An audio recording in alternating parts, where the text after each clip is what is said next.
aujourd'hui, on accueille Jean-Luc Curugui, qui est interne en psychiatrie et qui va nous présenter son travail de thèse, qui est fini depuis quelques jours et qui va être soutenu prochainement, donc début novembre.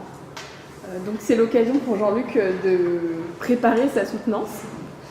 Et donc c'est un travail que j'ai pu diriger et qui, à mon sens, était très intéressant. Donc pour une fois, je ne vais pas poser trop de questions, donc je ne fais que introduire le propos et ensuite vous pourrez poser toutes les questions à Jean-Luc. Voilà. Bon, bonjour et bonjour. Donc en effet, mon travail de thèse qui s'intitule « Le bilan d'organicité en psychiatrie, l'expertise est-elle diffusable ?» Alors, le bilan d'organicité en psychiatrie et plus spécifiquement dans le cadre d'une psychose débutante, il s'inscrit dans le cadre plus large de l'intervention précoce dans la psychose débutante, qui est quelque chose qui a été théorisé dans les années 90, je crois, et qui propose une démarche proactive dans la prise en charge des patients qui ont un état mental à risque. État mental à risque, sous-entendu de transition psychotique. La France est en retard par rapport à ses voisins. Alors ses voisins, c'est les autres pays on va dire, similairement développés ou industrialisés, dans la création de centres spécialisés pour la détection et pour l'intervention précoce de la schizophrénie débutante. Il est mis en avant que c'est possiblement un peu quand même en lien avec l'organisation du système de santé français, notamment le fait que la priorité a été mise certes sur la population adolescente, mais sur une population adolescente au sens large et pas spécifiée sur une population en particulier, et que c'est des priorités qui sont plus sur les problématiques adolescentes immédiates que sur la détection des pathologies chroniques. De la même façon, l'accès gratuit aux soins, même en l'absence de diagnostic, n'invite pas et n'exhorte pas les psychiatres qui suivent des patients à rentrer dans une démarche proactive de détection et de poser un diagnostic, et donc du coup d'orienter vers les centres experts. En parallèle, c'est un bilan qui, comme on le verra, vient répondre à des incertitudes qui sont propres à la maladie et à la période qui est l'adolescence.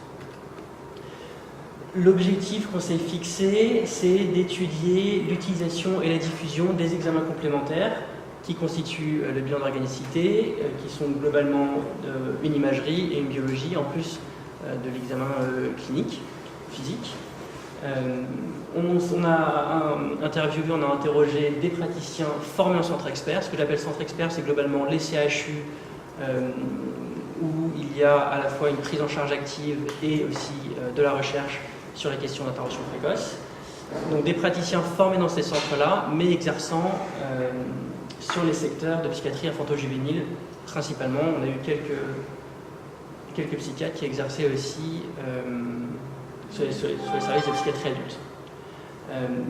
Et donc l'utilisation de ce bilan-là, lorsqu'ils suspectaient une émergence psychotique chez un de leurs patients. Notre abord est un abord à la fois sociologique et de santé publique un petit peu aussi. Alors on a utilisé pour ça la théorie ancrée, qui a été théorisée, vous savez sûrement mieux que moi, au milieu des années 60 par deux monsieur, je crois, monsieur Glaser et Anselm Strauss. Et on a essayé de se conformer aux directives correctes, qui sont des directives, je crois, de bonne pratique, de bonne utilisation des pratiques méthodologiques, pour une bonne méthodologie. On a mené 16 entretiens avec des psychiatres en Ile-de-France, des entretiens qui durent à peu près 1 heure, entretiens semi-structurés au cours desquels étaient abordés différents thèmes. La formation des psychiatres, est-ce que c'était une formation universitaire classique des UDESC, est-ce que c'était une formation un peu sur le terrain pendant un internat ou d'un exercice dans un centre qualifié d'experts? Est-ce qu'il y avait eu oui ou non des situations cliniques au cours desquelles ils avaient eu besoin de faire usage du bilan d'organicité? Et à quelles interactions ça avait mené avec les professionnels, les patients et les proches des patients? Et si ça avait eu oui ou non des conséquences sur l'utilisation du bilan d'organicité, à la fois sur la propre utilisation et sur l'utilisation des collègues et sur le secteur. on s'était enfin intéressé à la nature et à la fréquence des liens de ces psychiatres-là avec les centres experts du coin. Les entretiens ont été enregistrés, uniquement la voix, et retranscrits mot à mot. Voilà, un petit mot sur la théorie ancrée, qui est dit particulièrement adaptée pour l'étude des pratiques professionnelles et des cultures des institutions, parce qu'elle permet de relier les structures sociales au processus individuel en mettant en exergue les phénomènes sociaux et les interactions sous-jacentes. Alors ça, c'est un tableau de résultats qui est pas très joli. Ce qui est, à mon sens, intéressant, c'est le fait qu'il y a des psychiatres de tous les âges et à tous les stades, soit des internes, soit ce que j'ai appelé médecins juniors, c'est assistant ou chef de clinique, et médecins seniors, à savoir PH, voilà. Donc ça va de 28 ans à 60 ans, avec des modes d'exercice globalement assez variés, soit en service hospitalier, soit en service de consultation, donc CMP ou service hospitalier, soit dans les hôpitaux psychiatriques, soit dans les hôpitaux généraux. Des formations globalement de deux types, soit en internat ou un exercice en centre expert, soit une formation universitaire. Et alors, 3 colonnes sur le lien avec les centres experts. Tous avaient un correspondant, ou quasiment, avec le centre expert. Malheureusement, on peut voir qu'il y a en fait très peu de collaboration établie, réelle, avec ces correspondants-là. Et que l'adressage et l'utilisation des centres experts varient beaucoup. Pour certains, c'était uniquement dans les cas complexes. Pour d'autres, il n'y avait jamais eu besoin. Et pour d'autres, c'était de façon systématique dès qu'il y avait une suspicion d'une participation organique à un tableau psychotique. Alors, on s'est intéressé aux fonctions du bilan d'organicité. Il en est ressorti, à travers les entretiens, que c'était principalement, et en premier, un outil relationnel avec l'entourage du patient. L'objectif était de rassurer la famille et aussi, et surtout, de différer l'étiquetage. Une participante nous dit que bien que ça ne soit pas forcément moins grave d'avoir une pathologie organique responsable d'un tableau en partie psychiatrique, elle trouvait que c'était mieux accepté dans l'opinion publique et c'était plus facile. Là, l'exemple qu'elle prenait, c'était de dire qu'on avait une maladie Wilson et qu'on allait bidouiller le cuivre plutôt que de dire qu'il y avait une schizophrénie et qu'on allait devoir mettre en place un traitement neuroleptique. Rassurer aussi l'entourage, c'était vécu comme étant une urgence face à des patients qui étaient submergés de plein de questionnements sur le pronostic et sur le retentissement de la pathologie au quotidien. Paradoxalement, pour le patient, c'est un bilan qui n'est pas toujours bien accueilli et qui est même, on pourrait même presque dire, souvent pas très bien accueilli. Les praticiens étaient soit confrontés à de l'indifférence. En fait, ils me disaient les patients, ils n'en disaient rien quelque part, ils acquiesçaient, et voilà. Soit ils disaient en fait c'est pas forcément bien accueilli, ça ne correspond pas à la demande du patient, et donc du coup pour les patients qui étaient les plus symptomatiques, eh bien ça pouvait être pris dans les symptômes de la maladie. Une participante nous a dit par exemple que c'est rentré dans un délire de persécution chez une de ses patientes, et elle a refusé, malgré les demandes insistantes de l'ensemble des praticiens, elle a refusé de faire des examens complémentaires avec quelque chose de l'ordre d'un vol d'un bébé qui n'existait pas. Et finalement, pour le médecin, ça a aussi une utilité, ce bilan d'organicité, parce que ça rassure. Ça rassure parce que, comme le dit un des participants, la psychiatrie c'est flou, c'est vague, c'est invisible, et il y a un côté matériel du bilan, il y a un côté physique du bilan, à savoir qu'un bilan on le voit sur une feuille, c'est écrit noir sur blanc, il y a des normes. Une IRM on la voit, alors si on ne sait pas interpréter, on a au moins le compte rendu du radiologue. Et le G, pareil, il le voyait, c'était quelque chose qui était rassurant. Ça permettait donc aux psychiatres de se rassurer sur l'absence de pathologie organique dans la majorité des cas, et donc ça permettait de changer de cadre de pensée et de rentrer et de légitimer la prise en charge psychiatrique qui était proposée aux patients, et donc plus globalement à son entourage, parce que là on a affaire, une nouvelle fois, généralement à des adolescents et des jeunes adultes. Cependant, très vite, on rencontre les limites du bilan d'organicité. En effet, c'est un évitement qui est généralement de courte durée pour la famille, parce que très souvent, c'était un bilan qui revenait négatif, il n'y avait aucune étiologie organique retrouvée au tableau, et donc du coup, les parents se retrouvaient un petit peu entre deux chaises, quoi. À la fois contents qu'il n'y ait pas de pathologie organique de retrouver, mais voilà, confrontés, finalement, malgré tout, à la pathologie psychiatrique. C'est aussi difficile à utiliser pour les psychiatres de secteur, parce qu'on est à la limite entre quelque chose d'organique, enfin, entre l'organique et le psychiatrique. Le bilan d'organicité, il repose aussi sur des indications, et parmi ces indications, il y a la présence de signes physiques. Et un des psychiatres me disait que lui, il était assez loin de cette finesse nécessaire pour détecter. Alors là, il parle de dermatologie parce que c'était une patiente qui avait des signes très discrets de lupus. Voilà. Et il me disait, on a été très en difficulté pour remarquer ça. Et ça a été un peu un coup de bol, en fait, en réalité, et qui a orienté vers la réalisation des biens d'organicité, et donc sur une modification quand même de la prise en charge assez conséquente derrière.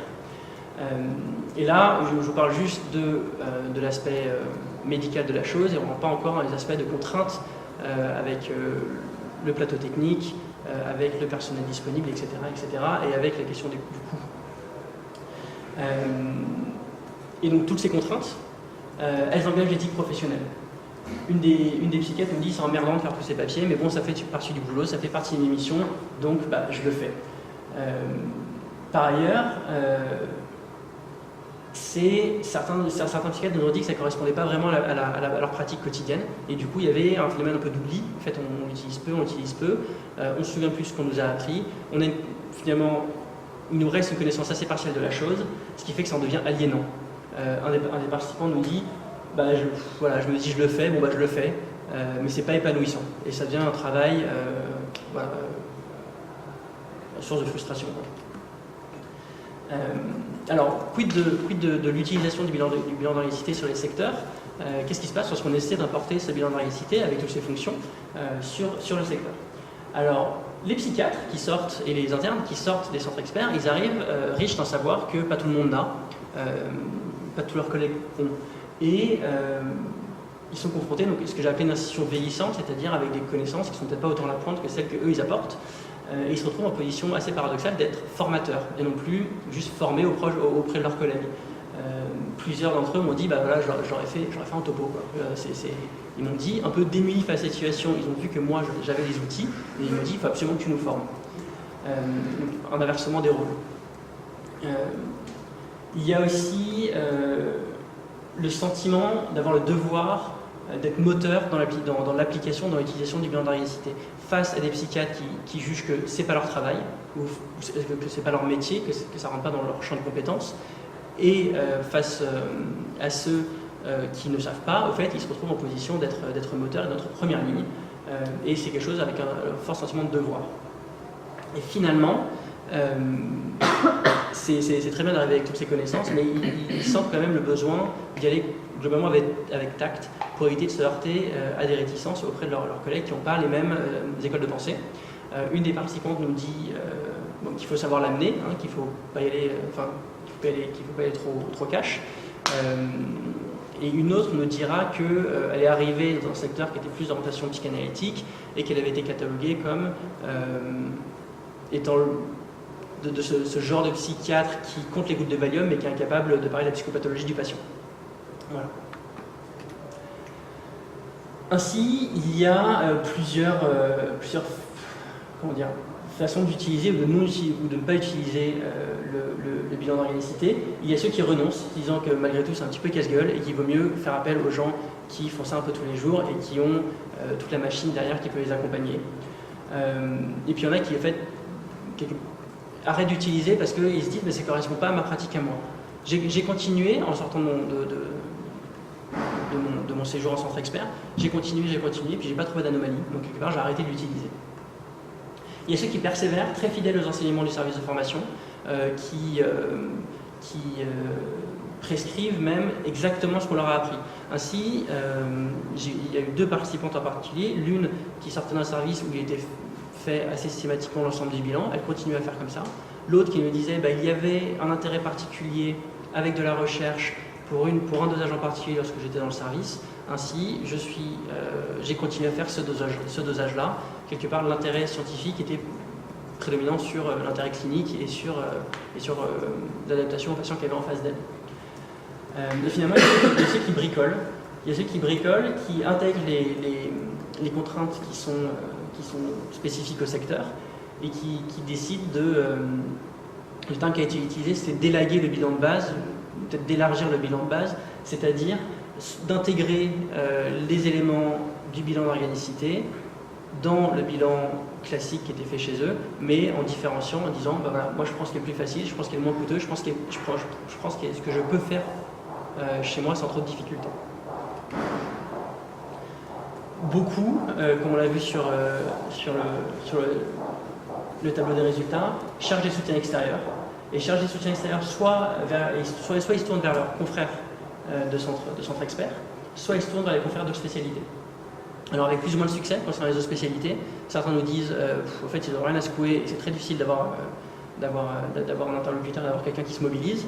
D'autres nous diront c'est marrant, dès qu'on dit que ça vient de la psychiatrie, soit le délai c'est 3 mois, soit tout est normal sur l'IRM et ils ne veulent pas en entendre parler. Et en même temps il y a ce double mouvement avec d'autres qui disent oui mais nous on ne peut pas faire sans. Et on ne peut pas prendre de décision sans en référer aux somaticiens. Concernant les centres experts, ils ont différents rôles, ces centres experts. Il y a beaucoup d'attentes. Ils sont vus comme faisant tiers dans la relation entre le psychiatre et l'entourage. On leur donne un rôle de validateur de la prise en charge, de validateur du diagnostic, mais aussi un rôle de médiateur. Un des participants nous dira la mère du patient en question, elle était en train d'hésiter à faire des poursuites juridiques. On l'a envoyé vers le CHU.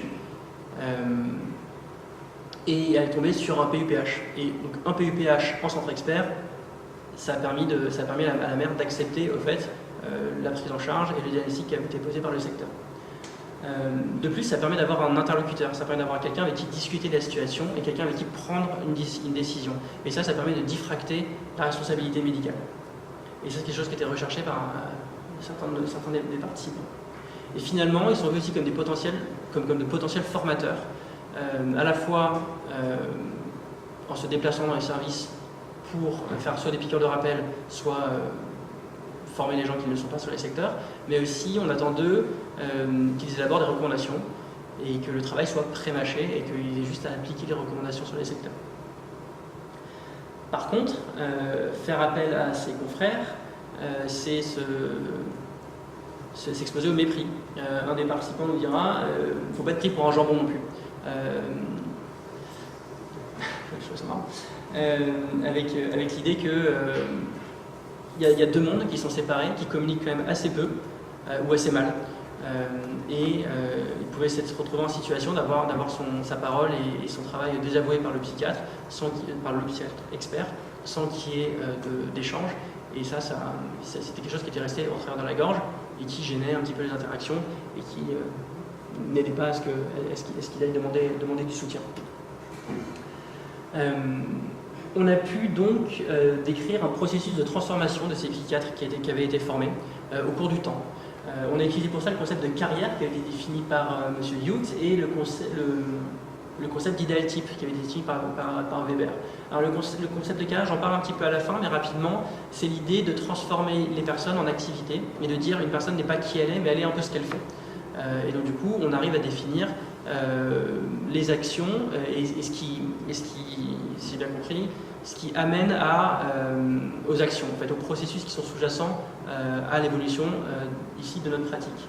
Et il y a aussi le concept d'idéal type qui est un outil qui sert à définir les contours d'un acteur, d'un personnage, pas pour en faire une description très fine, mais pour en faire une description qui est utile à la compréhension de quelque chose. Donc nous, on a défini 3 idéotypes et on s'est rendu compte que les praticiens, ils allaient de l'un à l'autre en fait en fonction du temps. On aurait pu mettre une chronologie avec J0 après la formation et J, je sais pas, 5 ans, 10 ans après la formation. Et donc il y a le premier, c'est donc le jeune formé missionnaire. Je sors du CHU et je vais prêcher la bonne parole, je vais diffuser mon savoir. Et je suis plein de convictions, je fais confiance à mes formateurs et j'applique à la lettre ce qu'on m'a appris.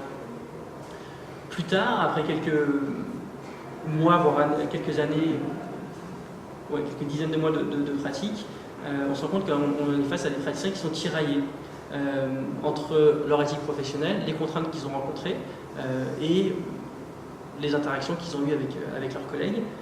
certains qui me disent finalement je ne suis pas sûr qu'on puisse tout faire correctement, à la fois mon travail de secteur et puis à la fois mon travail plus spécialisé. Et ils se tournent donc vers leur institution en demandant de protocoliser les choses. C'est-à-dire il faut que ça soit institutionnalisé, il faut que les choses soient bien dans un cadre pour que ça soit fluidifié. Ça permet de pallier aux contraintes et ça permet de pallier aussi à l'oubli. Et face à la foi un peu aveugle qui était faite, la foi qu'ils avaient, qu'ils avaient en leur formateur, il y a quelque part un regard un peu plus critique qui apparaît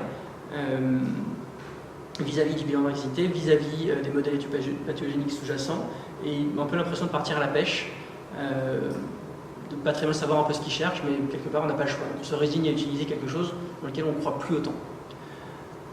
Et finalement, on s'est rendu compte que certains renoncent au fait final à l'utilisation, disant soit il faut que ça soit fait en CHU, et en CHU parisien, avec l'idée qu'ils ont plus de moyens, avec l'idée que ça faciliterait la vie de tout le monde, et en particulier la vie des parents et des patients, et que du coup, ça ne peut pas être fait en secteur. Et malheureusement, en tout cas, cette prise de conscience, elle est souvent douloureuse pour ces praticiens qui ont une formation à la base universitaire, pour certains un début de carrière qui est quand même plutôt universitaire, et un peu une trahison ou une passement qui dit que ça ne correspond pas à ce qu'on s'est dit qu'on serait, avec l'idée d'une trahison des anciens maîtres et des anciens mentors. Avec tous ces résultats, je vous propose la discussion suivante, c'est d'interroger la question de l'incertitude médicale et de la nécessité de prendre une décision avec toute cette incertitude, et comment on fait face à cette incertitude et comment on prend une décision dans ces cas-là. La question de la stigmatisation sociale et l'étiquetage des patients psychiatriques, la question des interactions entre les professionnels entre eux, entre les professionnels et les patients, entre les professionnels et les proches, et finalement un petit mot aussi sur le sentiment d'isolement vis-à-vis des centres experts, de ces praticiens qui sont quelque part un peu éparpillés dans toute l'île de France, et de questionner l'organisation du système de santé. Alors l'objectif annoncé du bilan d'anxiété et plus largement l'intervention précoce, c'est une prise en charge précoce, une prise en charge globale, éviter la détérioration mentale, sociale et psychologique du patient, son entourage. Mais on a vu que nous, il y avait d'autres fonctions, notamment celle de retarder l'annonce diagnostique. Alors pourquoi retarder l'annonce diagnostique ? Parce que les psychiatres ont une vision catastrophique de la schizophrénie. Ils voient ça comme un fardeau qui dure à vie et qui plombe sur le plan social, sur le plan de l'insertion sociale, sur le plan scolaire, sur tous les plans. C'est la catastrophe. Et du coup, ils cherchent à retarder le plus possible l'annonce diagnostique. Et ça, c'est le délire qu'il y a.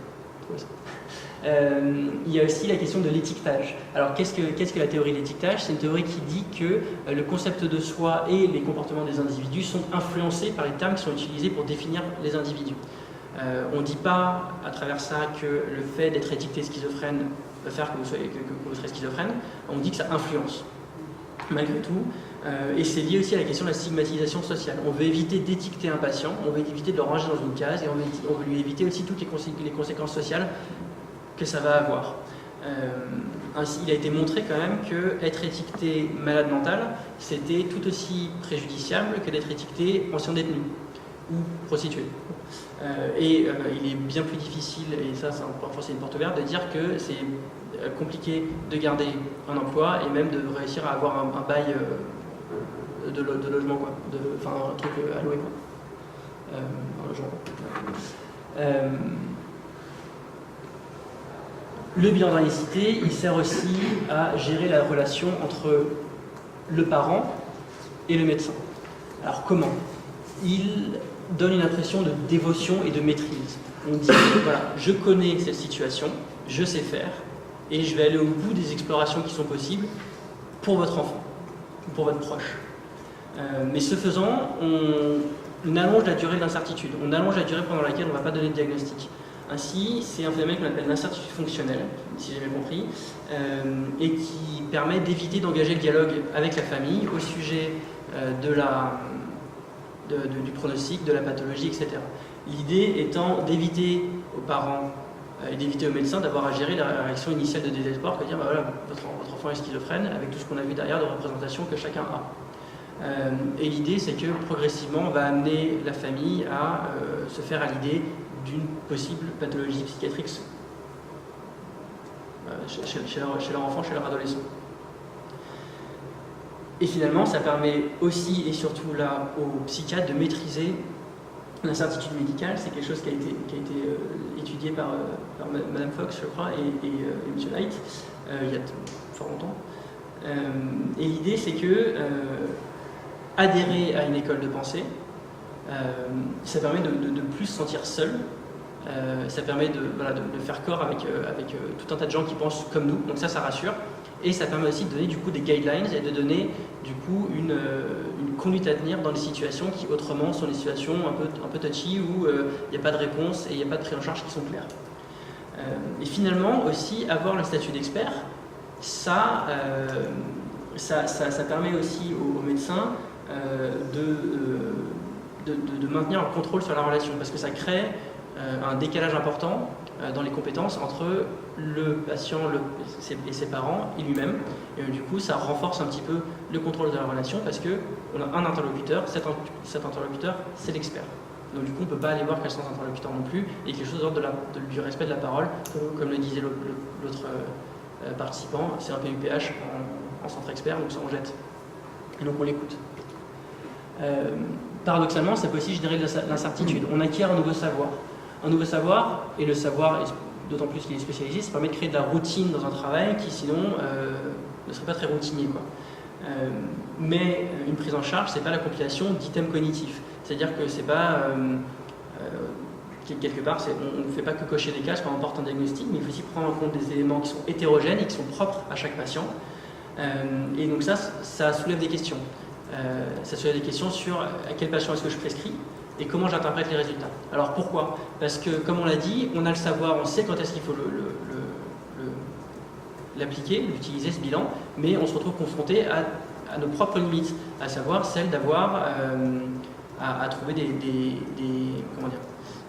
signes physiques, par exemple, ou des signes physiques qui vont nécessiter des explorations complémentaires. Et puis comment interpréter les résultats? Alors ça, c'est aussi tiré de mon expérience personnelle, où j'ai été face à un patient pour lequel j'ai fait ce bilan d'organicité, et je me suis retrouvé avec des résultats qui étaient ni pathologiques ni normaux. C'est-à-dire qu'il y avait une normale qui était, une normale qui s'arrêtait à un certain seuil, et une pathologique qui commençait à un certain seuil, et puis lui il était entre les deux.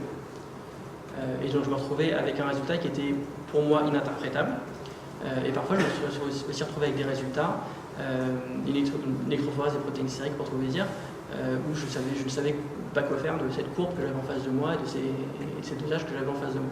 Donc j'avais acquis un savoir, mais j'étais face à de nouvelles incertitudes.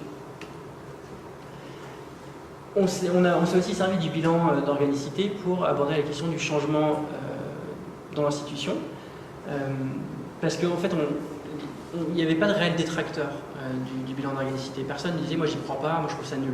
Soit il disait c'est pas mon métier, soit il y avait un peu de mépris, mais on avait l'impression que c'était très pris dans des querelles quelque part institutionnelles, mais personne ne remettait en question la nécessité de faire des explorations de cet ordre-là. Du coup, en fait, on s'est rendu compte que c'était pas tant praticien contre praticien, mais praticien contre institution. On arrive dans une institution qui a sa culture de travail, sa routine, et qui a sa propre inertie face au changement. Face au changement. Alors, le changement, ça passe par la négociation.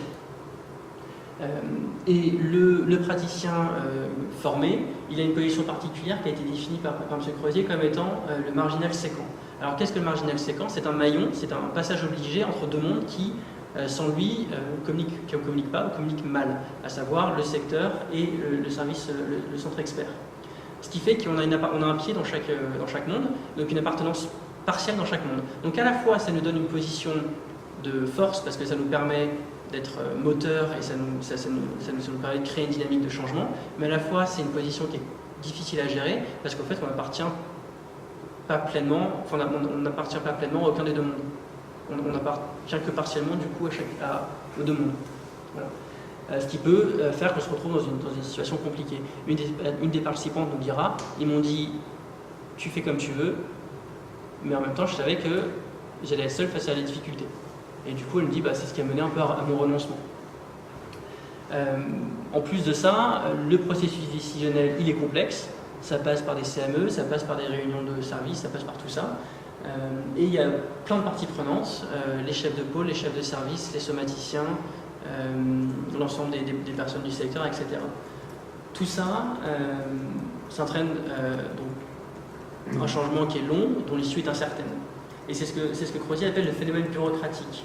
À savoir que, si j'ai bien compris, il n'y a pas de possibilité d'initiative. En tout cas, l'initiative est un peu étouffée dans l'œuf parce que tout changement est long et hasardeux et très difficile. Ainsi, les psychiatres formés, ils ont senti la frustration qui venait un peu en compétition avec leur éthique professionnelle. Et c'est là où survenait le risque de découragement. En ce qui concerne les interactions professionnelles, du coup, là, on s'intéressait donc à l'action de l'institution en retour sur le praticien. Le praticien, il arrive à essayer de changer les choses. L'institution, elle est là aussi, elle a une interaction aussi, malgré tout, sur le praticien. Au niveau individuel, on est face à des praticiens qui vont valider ou qui ne vont pas valider notre propre pratique. Et ces interactions, elles mènent à des auto-évaluations de sa propre pratique. Ainsi, en fonction de savoir si oui ou non notre façon de faire, notre méthodologie est quelque part valorisée et quelque part validée par les personnes à qui on a affaire et qu'on juge important, on va être renforcé dans sa propre pratique ou alors la réinterpréter. C'est ce qu'on a vu, c'est ce que les praticiens, c'est ce qu'on a vu avec les praticiens qui ont été formés, qui quelque part sortent des centres experts et sont convaincus de la nécessité de faire un bilan de réussite. Ça coule de source et ils ont envie de savoir ça depuis le début, quoi. Mais c'est aussi quelque chose qui peut cette conversion, c'est quelque chose qui peut aussi gêner l'adoption du bilan de réussite. Pourquoi? Parce que ça veut dire abandonner ses anciennes allégeances au profit d'une nouvelle école de pensée. Et c'est aussi quelque chose qu'on peut voir lorsque les psychiatres formés vont sur les secteurs et quelque part leur pratique n'est pas forcément validée par les autres et ça mène aussi à un abandon de ces pratiques-là. Et au niveau un peu supra-individuel, il y a la question de la segmentation professionnelle.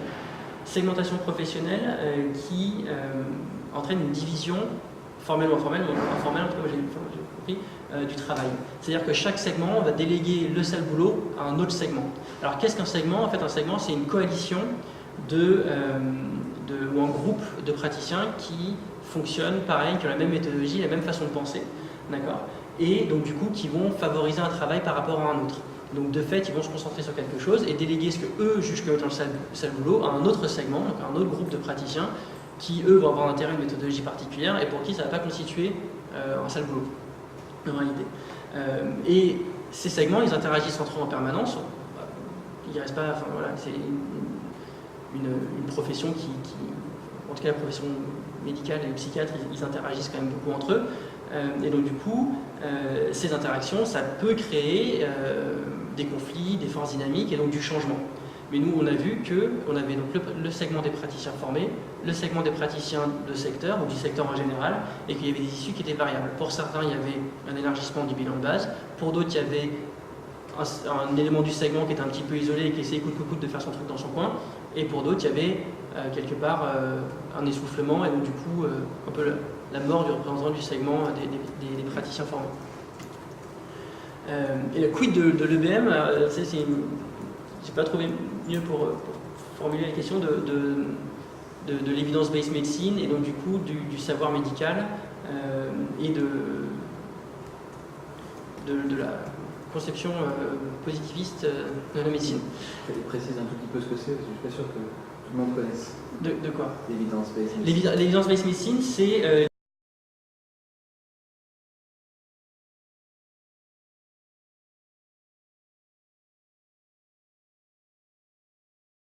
l'idée que c'est la médecine basée sur les évidences, sur les faits, sur les preuves. Merci. Et donc du coup, c'est le gold standard, si j'ai bien compris, de la médecine basée sur les preuves. C'est l'idée d'avoir un maximum d'études randomisées, contrôlées, contre double aveugle, contre placebo, contre tout ce que vous voulez, avec des preuves concrètes de ce qu'on avance. Et donc du coup, nous, dans notre formation, on est abreuvé de faits qui sont dits indiscutables. Et c'est ce que Bruno Latour appelle la science faite. Mais lui, il oppose cette science faite à la science qui est en train de se faire. Donc il propose le fait de faire un peu un retour en arrière et de s'intéresser à comment est-ce que ces faits soi-disant indiscutables sont montés et comment est-ce qu'ils arrivent au fait, à ce statut-là.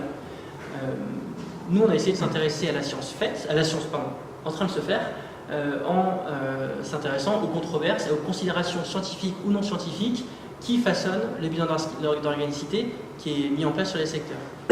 Les parents et les patients sont confrontés à quelque chose qui est un bilan d'organicité. Le bilan d'organicité, pour eux, c'est la science faite. Mais en réalité, on a vu qu'il y avait beaucoup de choses qui s'étaient passées, beaucoup de controverses, beaucoup de considérations diverses et variées qui ont mené à l'élaboration de ce bilan d'organicité-là. Et pour que le bilan d'organicité soit utilisé sur les secteurs, que ce soit possible de l'utiliser, on l'a mis dans une boîte noire. Le concept de boîte noire, c'est un concept qui a été aussi développé par Bruno Latour et qui nous dit que lorsqu'on est face à quelque chose qui est trop complexe, à des mécanismes qui sont trop complexes pour être exhumés à chaque fois qu'on a besoin d'utiliser quelque chose, on crée une boîte noire autour et on range tout ça dans une boîte opaque qui va simplifier l'utilisation. On va avoir des données entrantes et on va avoir des données sortantes. Dans notre cas, ça va être, on a des signes cliniques, on a une suspicion clinique, on va utiliser le bilan d'organicité sans ouvrir la boîte de Pandore et toutes les controverses qu'il y a en dessous. Et la donnée sortante, ça sera le diagnostic, oui ou non, une pathologie psychiatrique. Donc voilà, du coup cette boîte noire, elle sert à occulter les controverses et la complexité du fonctionnement et la complexité des modèles éthiopathogéniques sous-jacents.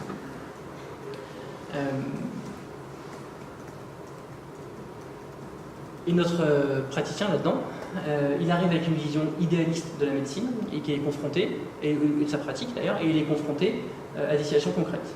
Ainsi, Becker nous dit que l'étudiant en médecine ne perd jamais sa vision idéaliste de la médecine, mais il développe un pragmatisme idéalistique, je ne sais pas comment on dit, en tout cas, ils deviennent pragmatiquement idéalistes. Et l'idée, c'est que, à travers les interactions avec ses pairs, à travers les interactions avec ses formateurs, on va quelque part réviser un petit peu son idéal de pratique pour le faire coller à des situations concrètes, sans jamais toutefois se défaire de cette vision un petit peu idéaliste de la médecine et sa pratique. Et du coup, on intègre une façon de fonctionner. C'est ce que Pierre, je crois, Bourdieu appelle l'habitus. Et l'habitus, il dit que c'est l'appropriation de chaînes d'action par le biais de la socialisation. C'est l'intérêt de tout le rôle de la socialisation dans l'intégration d'un code de conduite qui nous permet d'agir dans un environnement donné. Alors je crois que lui s'est intéressé à la question des classes sociales. Nous, si on fait ça, l'environnement donné, ça va être celui du secteur, quoi. L'habitus, c'est donc, ça nous donne un peu une grille, une façon de se comporter, mais c'est pas immuable et ça change au gré des interactions. Et c'est ce qu'on voit chez nous. Ils arrivent avec un habitus, avec une façon de fonctionner, avec des chaînes d'action qui sont quelque part sous-corticaux, quoi. C'est un peu ce qu'on disait, je crois, dans les études où il y a des tiroirs et machin et ça déroule. Enfin, c'est comme ça que moi je l'ai compris. Et l'idée, c'est que cet habitus, il va être façonné par les interactions sur le secteur. Le renoncement de l'utilisation du bilan d'organicité sur les secteurs, c'est à la fois lié à cet habitus qui se modifie, mais c'est à la fois dû à un choix conscient. Quelque part, on baisse ses bras parce que c'est trop difficile, on n'a pas le temps. Et une des participantes nous disait, quelque part, je sais que je ne mets pas en place des choses qu'il faudrait que je mette en place pour simplifier la vie, mais en réalité, j'ai pas le choix, quoi. Et voilà, un petit mot pour finir sur la question de la carrière, dont je vous ai parlé tout à l'heure. Donc transformer les individus en activité. L'individu est ce qu'il est en train de faire. Et nous, on a vu que les processus qu'on a définis, les interactions qu'on a définies plus haut, quelque part, finissent par éloigner le jeune praticien formé de la mission de diffusion et d'utilisation qui s'était lui-même imposée, et ça conduit soit à l'abandon complet, soit à la délégation du bilan d'organicité à d'autres. En conclusion, on pourrait dire que la mauvaise ou la non-utilisation ou la faible utilisation du bilan d'organicité tel qu'il est conçu dans les services experts, ce n'est pas uniquement lié à un défaut de formation. En effet, nous, on s'est intéressait uniquement des praticiens qui étaient formés. Mais la segmentation du travail et la spécialisation nécessaires face à la croissance exponentielle du savoir freinent la diffusion de ce bilan de réussite. Chacun, en fait, a quelque part un domaine de compétences. Il est difficile de s'approprier le domaine de compétences des autres. Et la question du changement institutionnel et de toute son inertie, de toutes ses difficultés, de tous les enjeux, est aussi au centre de l'adoption ou non du bilan de réussite. Finalement, on peut se poser la question de savoir si le fait d'avoir des secteurs autonomes dans l'utilisation de ce bilan-là est une utopie ou pas. Le sentiment d'isolement qui était exprimé par les participants nous a fait penser que maintenir des relations proches était ce qui pouvait être de mieux pour que ces praticiens continuent à utiliser ce bilan et à avoir un interlocuteur en cas de besoin. J'ai eu une participante qui s'est un peu effondrée, mais presque en entretien, en me disant mais c'est vrai, quand je pense à cette patiente, mais du coup moi elle avait arrêté la supplémentation, mais peut-être que j'aurais pas dû, mais en même temps qui est-ce que je contacte? Est-ce que je contacte le PU qu'elle avait eu à la Pitié, le centre expert? Est-ce que je contacte le pédiatre qui la suivait en ville? Et elle a fini par dire enfin bon, voilà. Donc un sentiment d'isolement, un sentiment de ne pas avoir d'interlocuteur. Et on pense qu'avoir des références entre experts, ça pourrait éviter ça. Et finalement, il a été dit que le fait d'avoir des recommandations uniformisées et accessibles permettrait aussi une application peut-être un petit peu plus facile, avec l'idée que le travail serait pré-mâché. Je voulais vous dire un truc plus. Oui, parce qu'en fait, le bilan d'organicité, il est complètement disponible sur Internet. Mais il faut avoir le lien, quoi. Pour y aller, il faut savoir que c'est l'équipe, je crois, d'Antonin Rouen, d'Olivier Bonneau, et il a ça dispo sur son site, quoi. Il faut le savoir, quoi. Et c'est pas forcément accessible, c'est pour ça que j'ai mis uniformisé, mais aussi accessible. Voilà, je vous remercie.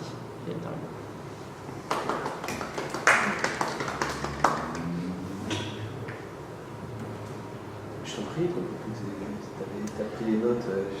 Alors moi j'ai pris plein de notes, mais c'est des notes pour t'aider pour ta présentation, donc c'est des petites coquilles, des petites choses comme ça, donc en fait je ne vais pas forcément poser de questions, c'est plutôt pour t'aider à peaufiner encore un petit peu plus entre maintenant et la soutenance, donc je vais passer la parole à tout le monde. Michel, tu veux commencer? Ouais, je veux bien. Je voulais plus parler de la partie méthodologique. Vraiment, c'est super passionnant, c'est super bien fait et super intéressant. Parce que c'est très agréable à écouter et très intéressant. Puis finalement, tu parles de choses qui nous concernent en tant que psychiatre. Mais je pense que pour moi de ce séminaire, c'est de ne pas trop aborder psychiatrie qui, à mon avis, sera beaucoup discutée parce qu'on est psychiatre, mais plus parler des aspects méthodo, et de la présentation de la méthode. Première question, je pose un tout petit peu d'habitude, mais il y a des points, toi, dans le déroulé de ta recherche, qui t'ont posé un tout petit peu de problème ou qui t'ont questionné quant à la méthodologie, la mise en place?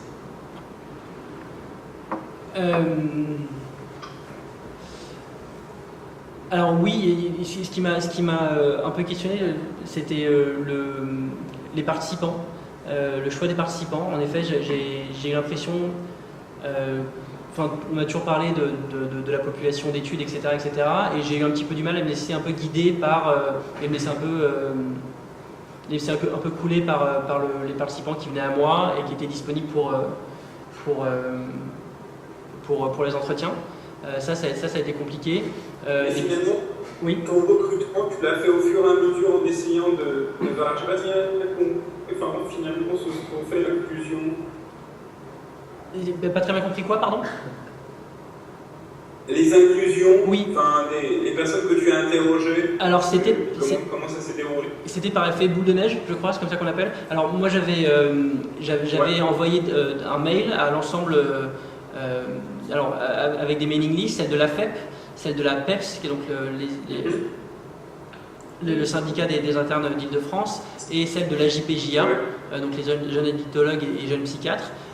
J'ai eu de tout ça une seule réponse, en fait, d'une jeune assistante qui a répondu à mon mail. Le reste a été par des contacts, soit les miens, soit ceux de l'Eliane, soit ceux de mon ancien chef de service qui était Jean-Pierre Benoît, soit aussi au fur et à mesure, j'ai demandé des contacts aux praticiens que j'avais interviewés et qui m'ont donné des contacts aussi que eux avaient. L'autre point qui a été un petit peu difficile pour moi, c'était d'adapter mon entretien avec l'idée que j'avais l'impression d'avoir bien bordé les questions que je voulais poser, les thèmes que je voulais aborder. Et j'ai mis un certain temps, j'ai mis 5-6 entretiens, je crois, à me permettre de parfois dévier un petit peu et de ne pas forcément insister autant sur les questions qui, moi, me tenaient à cœur, mais plus me laisser porter par ce qui m'était apporté par les participants. Parce que dans ton travail, tu as fait une partie qui portait plus sur ta propre subjectivité, un tout petit peu l'évolution, parce que bon, tu parles d'un point de vue d'un interne, enfin, pur psychiatre, du coup, c'est quand même une position un petit peu particulière. Et voir si toi, tu as cheminé au travers de la démarche et de la recherche.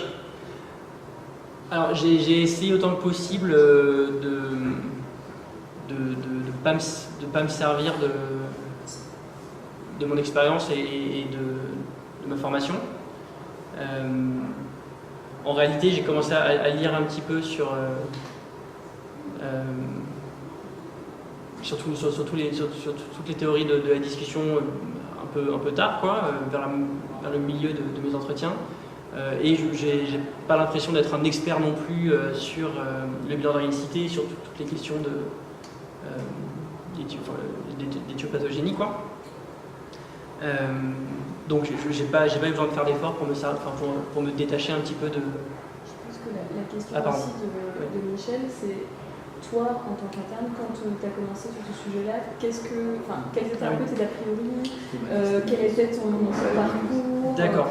Est-ce que ça t'a fait changer de positionnement ou pas? Autant pour moi. Encore une fois,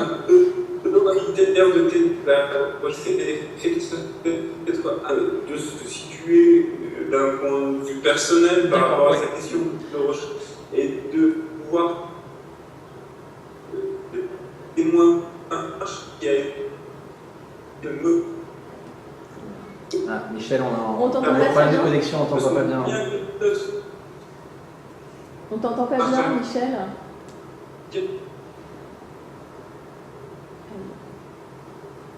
Ah mince. Peut-être que tu peux répondre à cette question-là, pour savoir un peu que... Vous m'entendez? Quel était ton... On t'entend à nouveau là. Ouais. Ah super. Mais on n'est pas neutre en tant que psychiatre et en tant que jeune psychiatre qui a fait ta formation. Oui. Je ne sais pas dans quel sens passer, mais du coup, on imagine que la représentation que tu as, elle a aussi évolué au fur et à mesure des entretiens. Et je pense un tout petit peu du modélisation de tes propres représentations. Ça enrichit ta recherche. Alors, en effet, moi j'ai à la fois personnellement un peu modifié. Je pense qu'au début de mon utilisation de ce bilan, et en fait la seule fois où j'ai utilisé sur le secteur, je pense que je rentrais dans la classe du jeune missionnaire, du jeune formé missionnaire qui avait très envie de bien faire.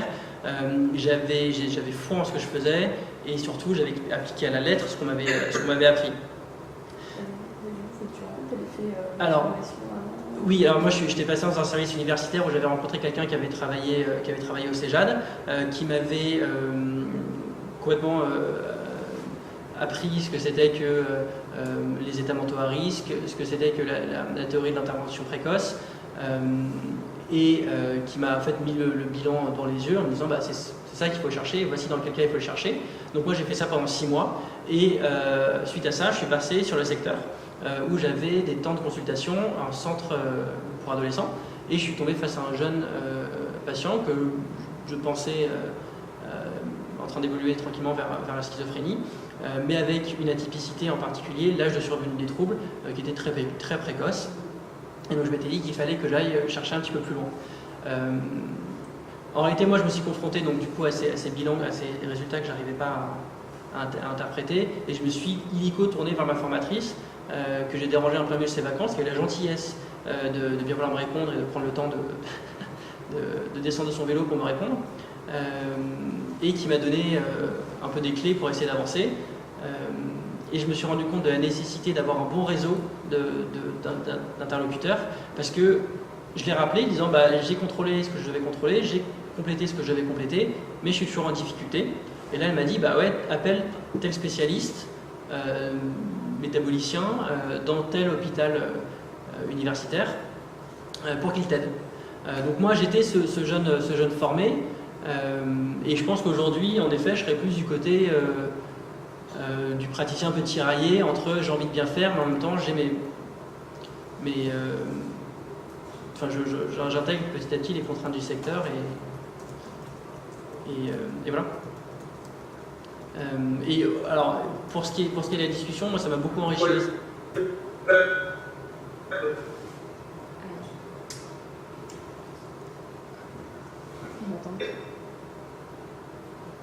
On t'entend pas très bien à nouveau, ça bloque un peu.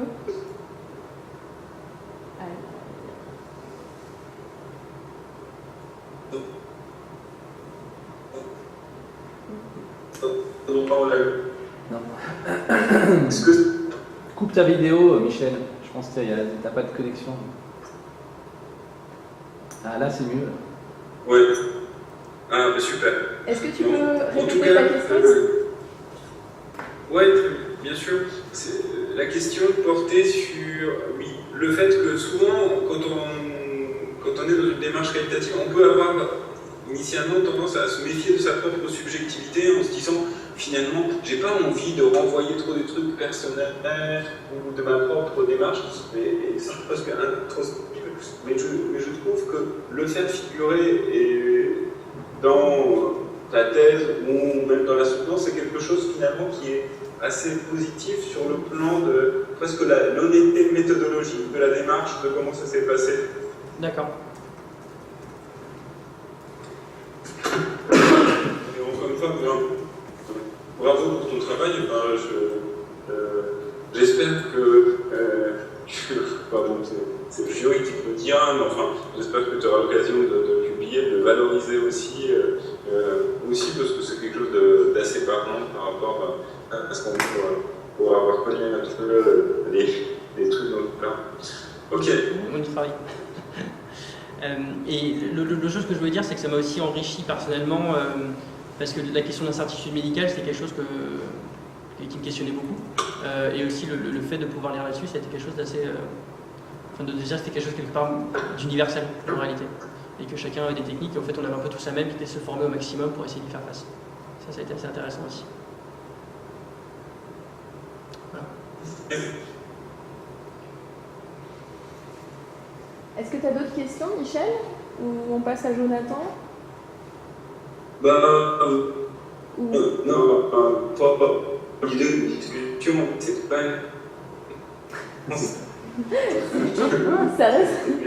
ça reste quand même un petit peu haché tes questions, alors on a juste entendu discussion. Ah oui, il faudrait que c'est une discussion et pas une soutenance. Donc oui, enfin, j'ai terminé pour ma part. Ouais. C'est mon côté obsessionnel, Michel. T'inquiète. Bon, merci, c'était effectivement tout à fait passionnant. Alors moi, juste des toutes petites remarques de forme. Je le dis pratiquement systématiquement. En général, vous commencez toujours trop vite. Mais ça, c'est une question de gestion du stress et ça s'applique à tout le monde.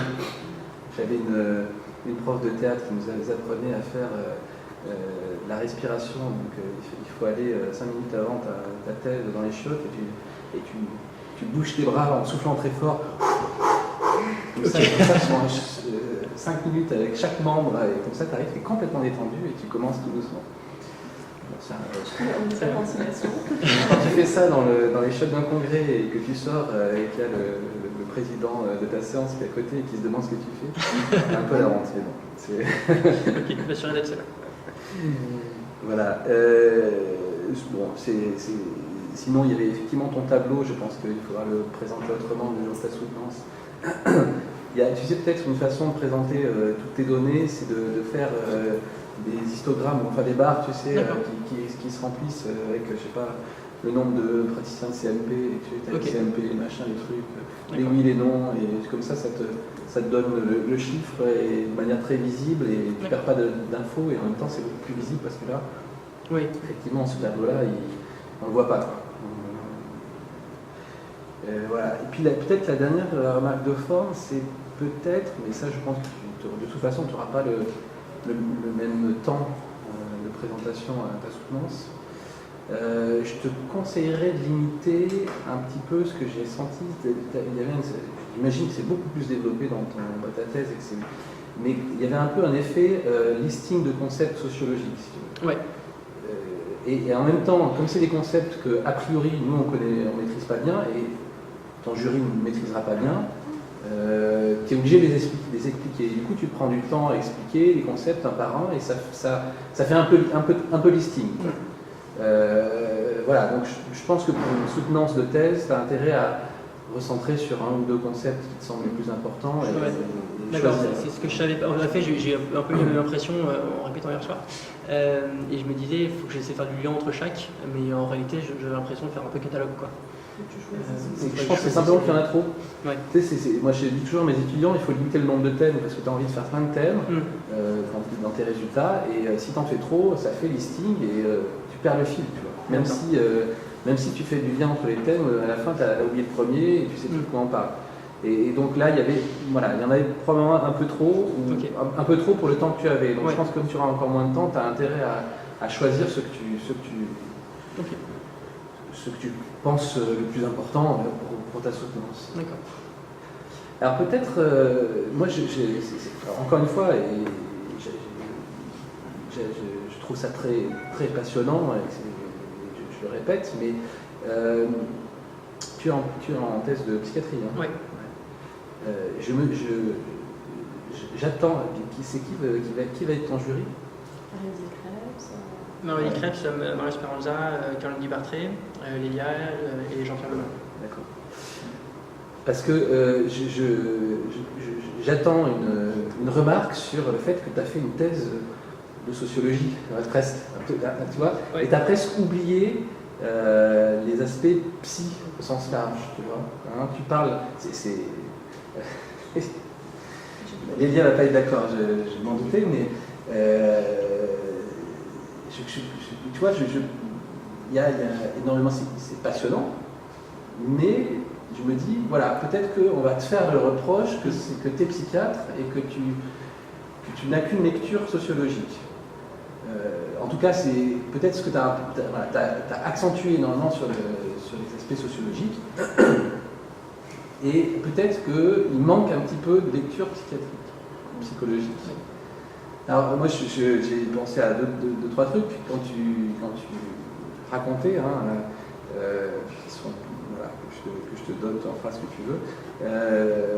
Quand tu parlais de la position des psychiatres qui sont un peu entre deux, tu n'as pas su dire quoi, je pense que tu avais envie de dire entre deux chaises ou entre deux mondes, etc. Moi, ça m'a fait penser aux migrants parce qu'effectivement, nous, on travaille tous les jours avec des migrants, avec ce concept d'entre-deux mondes. C'est un truc qui est extrêmement développé en psychiatrie transculturelle, en psychothérapie transculturelle, appelle comme tu veux. Et finalement, ces migrants-là, ils ont trois façons schématiques de faire face à cette difficulté d'être entre deux mondes. Soit ils s'acculturent complètement, soit ils gardent complètement leur culture, soit ils métissent, et finalement ça reprend un petit peu ce que tu disais avec d'autres termes sociologiques. Mais voilà, c'est simplement pour faire du lien et avec des concepts aussi de psychiatrie qui existent et qui c'est un petit peu la même chose mais sous une autre languette.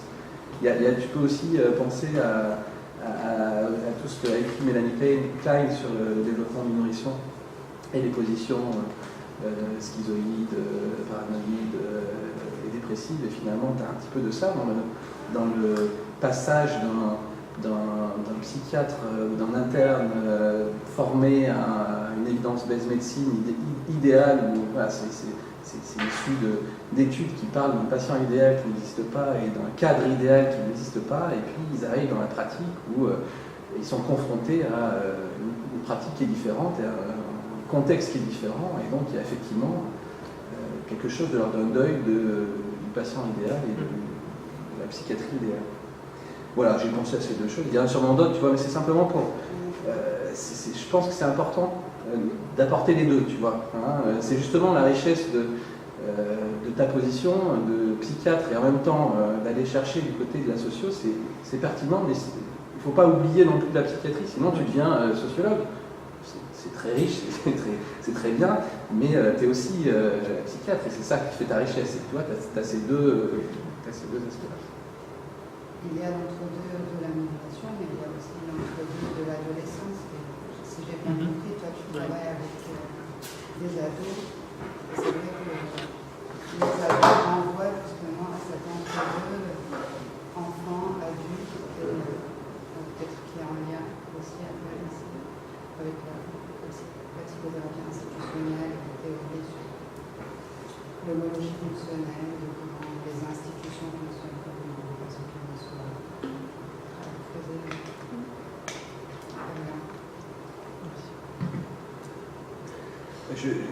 Je t'ai fait cette remarque tout en pensant que ton travail il est tout à fait pertinent pour une thèse de médecine, même s'il est comme ça. Mais je crains la question du vieux con psychiatre qui peut te dire bah, c'est pas une thèse de psychiatrie. Tu vois. Oui, j'ai pensé moi aussi. Donc il faut que tu puisses avoir des ressources, même si tu présentes un travail comme ça, que tu puisses avoir des ressources en disant oui, mais regardez, on peut aussi lire des choses comme ça, et comme ça, voilà, tu as la réponse à la question. C'est vrai que tu peux t'en servir à l'oral comme exemple en fait, pour illustrer aussi, parce que c'est vrai que même là, si on part du principe qu'on s'intéresse quand même à l'institution, enfin à l'organisation, etc., donc c'est vrai que les concepts de sociologie de l'institution et de la santé publique sont pas mal, mais faire des parallèles, c'est quand même super bien. Tu peux dire, bah voilà, quand c'est un choix conscient de renoncement, qu'on aurait pu appeler un processus de deuil, enfin, même à l'oral, je peux le dire. Après, j'ai l'impression que, parce que ta diapo de conclusion, elle est très bien, je trouve qu'elle résume beaucoup de choses qui sont en fait les résultats vraiment principaux de ce travail. Mais à ce moment-là, on est déjà un peu cuit, quoi. T'en as deux diapos de conclusion, une seule? J'en ai plus.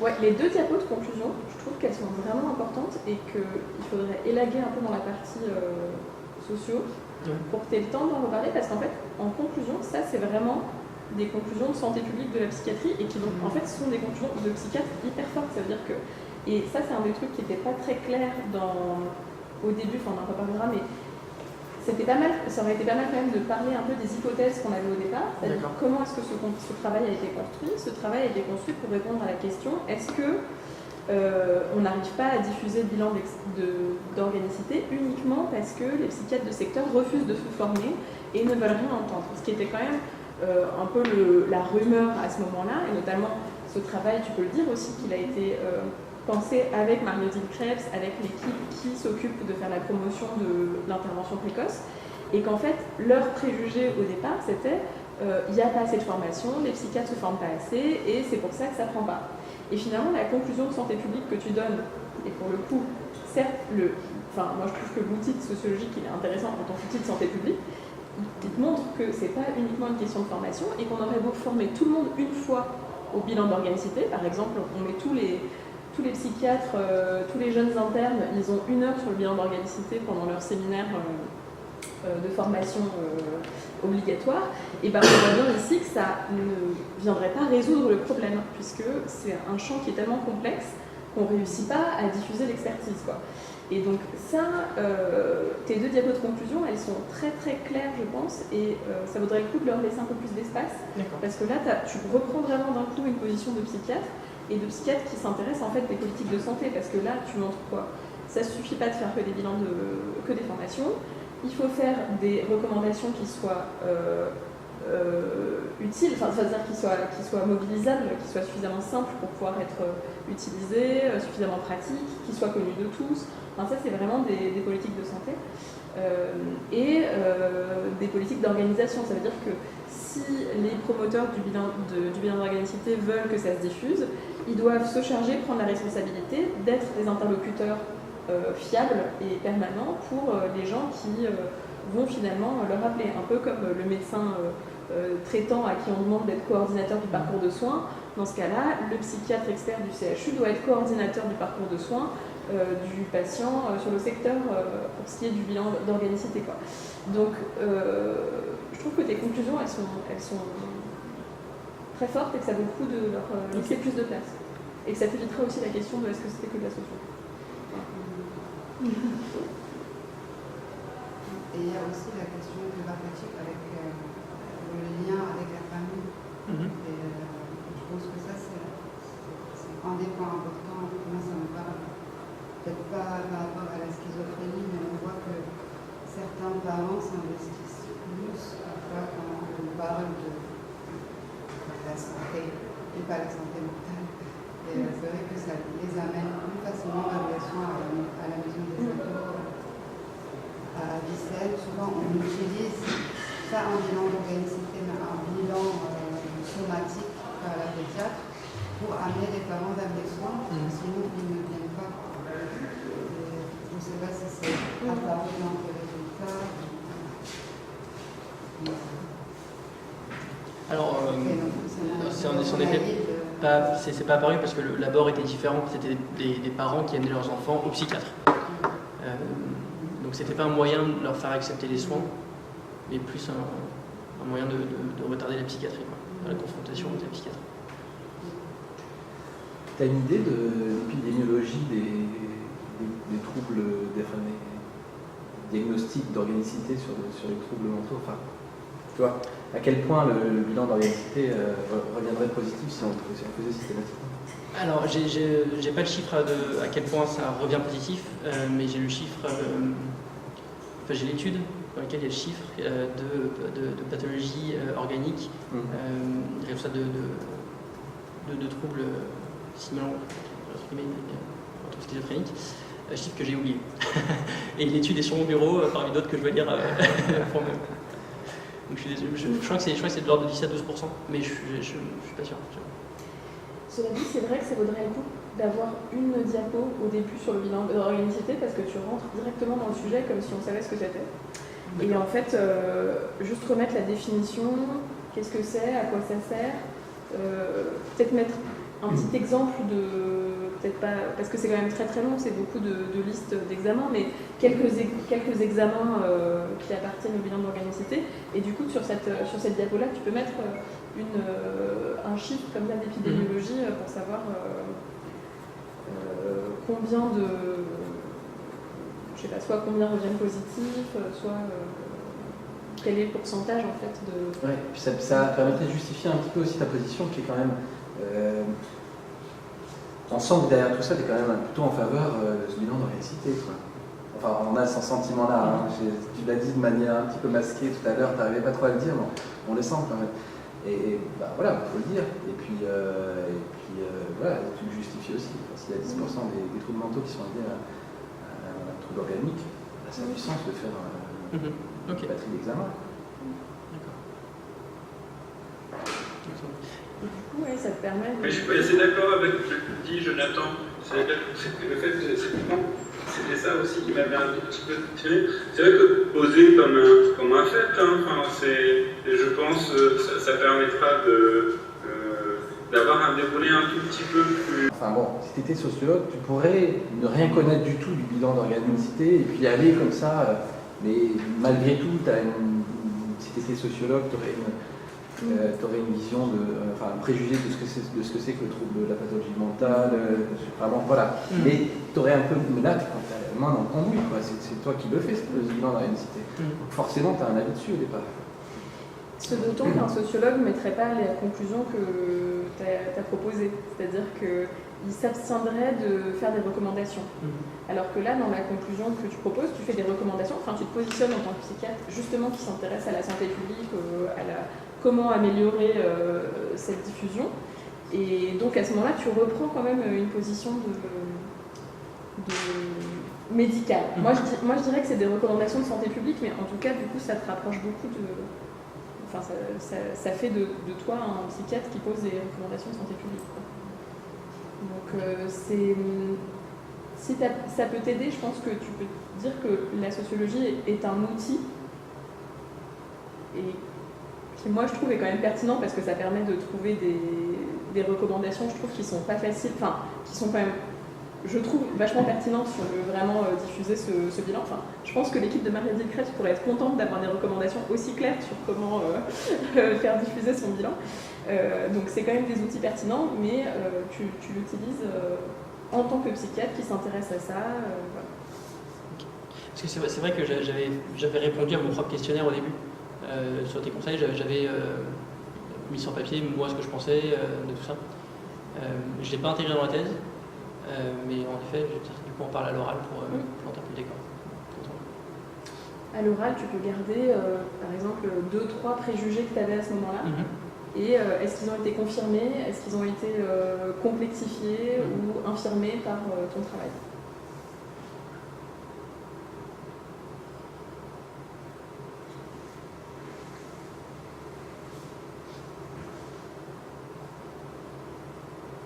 Ça te rassure? Toi aussi, t'as les mains dans le cambouis? Un peu.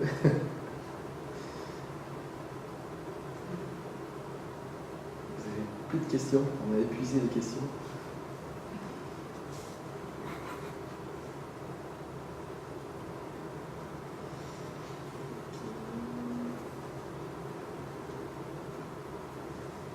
On s'arrête là sur la présentation. Un te remercie, Jean-Luc. Merci à vous.